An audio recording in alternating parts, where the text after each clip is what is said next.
પણ સ્ટીલ મેં ના હજુ એમ સોચ્યું એ હારો સપનો હતો યા બુરો સપનો હતો, પણ મેં એમ સોચ્યું એ હારો સપનો હતો. ત્યારે મેં સાહેબ પહેલી વખત એમ બરાબર એમ પીક્સીને એમ હાટે વાત કરેલી હતી એને હજુ ગાઈને એમ ગાયેલું નથી.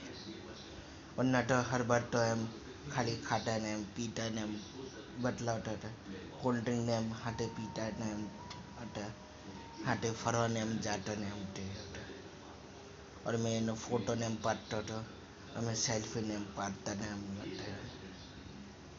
પણ એ સેલ્ફી ને એમ દેખાતી નહીં હતી કે સપનો હતો તો દેખાતી જ હતી.